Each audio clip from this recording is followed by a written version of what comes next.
A pleasant good evening to you all. I'm Shane Harris, or should I say, a pleasant good evening to you, good citizens. Because just a few days ago, something unfortunate happened in my home region of Philadelphia, and that is the passing of one of the greatest DJs in rock music history, the great Pierre, who passed at the age of 70. We at Shane Harris Tonight, who in my family, all listened to his iconic work, usually in the afternoon stuff, all the time. We have our deepest thoughts and prayers to his family and also to WMMR themselves. You can watch both of the special editions of Preston and Steve, their morning show where they pay tribute to him from today and yesterday. They're available on the YouTube page, that being Preston and Steve / WMMR. Look them up. You'll be pretty sad when you watch it. But tonight, SHT is coming on early because of the Toronto Blue Jays. They could win the World Series tonight as I speak in this episode that I'm recording as of right now, on the day of Game 6 at the Skydome in Toronto. And it's also Halloween. I'm all dressed up as Ace Ripley. Not to do trick-or-treating, but hey, I gotta celebrate somehow, you know. And speaking of anime-inspired programming, the next SHT episode in question, it hits the jackpot.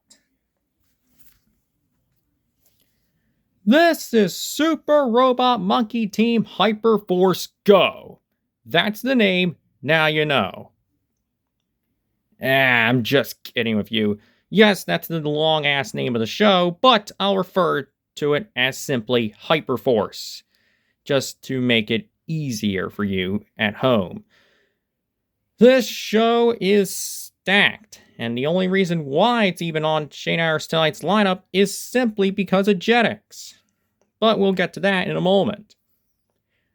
The pilot itself, dating back to 2003, was pretty interesting. Yes, my birth year, of all things, gave rise to the birth of this show, which would premiere in 2004, right at the start of the so-called North American cartoon renaissance that ran till the start of the pandemic, which is literally the end of DNA's, basically, in April of 2020. But for this show right here, Hyperforce was stacked. A classic tale of one boy finding a crazy mech and somehow becoming friends with all these robots and whatnot that kick ass for a living, who also happen to be monkeys. Well, yes, they all have zany personalities. But in the pilot, things were different.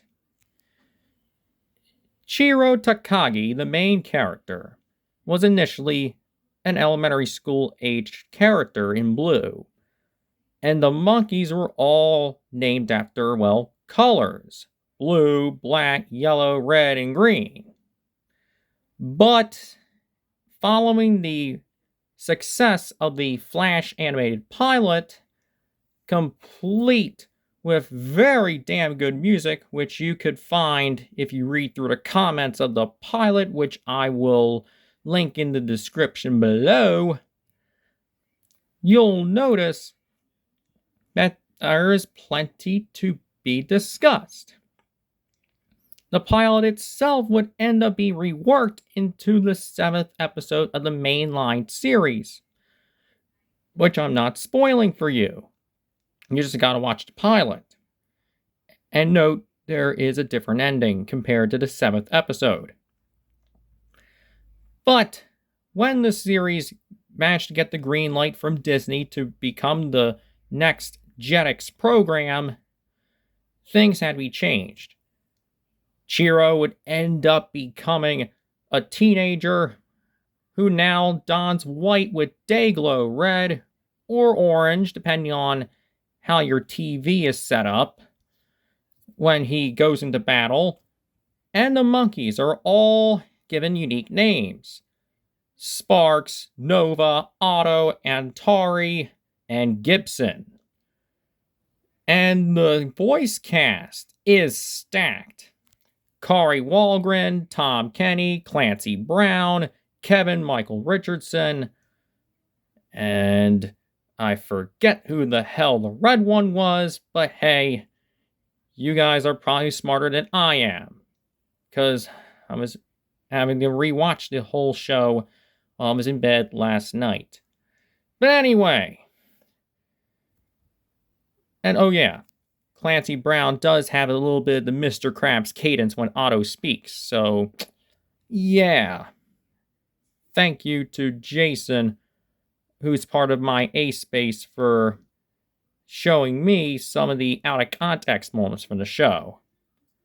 So, when the series premiered, they already came out swinging. Ciro Nieli, who worked alongside Greg Cipes on the original Teen Titans from 03, would basically be the creator of the series. Andy Sturmer, who also was a Teen Titans regular, he would compose the OST. And J-Rock band Politics would be the group performing the show's banging theme music. And the show would go on to be wildly successful all across the globe, with reruns of the show being primarily dominant overseas, especially the fact that the most popular YouTube uploads are the Southeast Asian Disney XD broadcasts from the 2010s, which are presented in PAL format, meaning high-pitched audio, 50 frames a second video.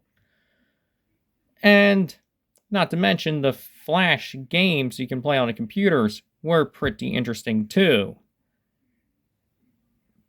But then we gotta deal with Jetix themselves, because just like Get Ed and Yin Yang Yo, Disney XD was coming up soon, and this show was, unfortunately, one of the first to be let go. Cause unknown, even to the most diehard of Jetix supporters. But we all know where some of the best voice talent would end up going. Because, A, Tom Kenny and Clancy Brown still did a lot of SpongeBob within that time, so they literally had everything to basically juggle with. Kevin Michael Richardson, who came off of Lilo and Stitch, he would end up doing other projects. Greg Cipes would end up going to a different project. Kari Walgren would end up doing other projects as well. And they still have a great presence to this day. Well, with the minor exception of Greg Cipes, because he recently got into some hot water with Warner Brothers. Just recently. But you can look it up. But you can look it up for yourselves. So, now we get to the very interesting point about the series, and that is the fact that the show carries a few similarities to OKKO and DNA's, and that is being fun, spot-on parodies of Japanese television. If you think DNA's was a nice love letter to the Le Mans era of television, and if you think OKKO nailed every other Japanese franchise down with a hammer, well, wouldn't you believe that Hyperforce was the perfect parody of Super Sentai, aka the Power Rangers, done by Jetix co-supporters Hayam Saban? Well, you would be absolutely correct. It was partially inspired by it, which has its own cheesy, colorful nature. But hey, I'm not really a Saban person, so yeah. Anyway, the show is pretty damn good. All the episodes are on YouTube without any issues, available in multiple different languages. But if you're looking to support the official series, Disney Plus has it. But here's the problem. It is in 4:3 instead of the more up-to-date 16:9 HD prints, like you would find on the Southeast Asian Disney XD uploads that are already on YouTube from a third-hand source. So, the United States is officially done in Season 2 of Shane Harris Tonight. And we're about to get set to head off to Canada next week for Wish Fart. But tomorrow night at 11 p.m. Eastern and Sunday morning at 1 a.m. Eastern, I hope you tune in for the return of Shane Entertainment Television with the 28th annual Fleming's Pumpkin Run Car Show, the largest car show in the state of New Jersey, if not one of the largest. Till then, I'm Shane Harris. We'll see you tomorrow for more excitement. Good night.